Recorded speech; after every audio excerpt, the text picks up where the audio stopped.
शिकार के बात मत कर वीर प्रताप। जंगल में 20 गीदड़ मिलके एक हाथी के भी मार सकेला, मगर जब वह हाथी सनक जाला तो पूरा जंगल के रौंद के रख देना।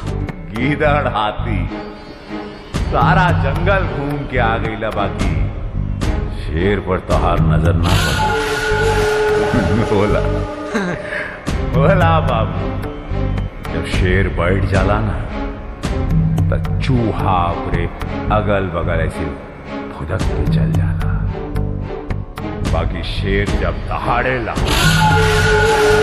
सारा का सारा जंगल आगे खातिर पड़ जाए। लेकिन शेर के अपन औकात तब पता चलेला जब शेर के सामने कौनो बब्बर शेर खड़ा होला। तब फिर एक लड़ाई साबित कर दी कि कौन शेर है और कौन बब्बर शेर। तब फिर इंतजार कौन बात की, अभी तो ये जाए तो ठीक बा। कल 11 बजे खुले मैदान में तू और हम निहत्ता, बीच में क्यों ना आए।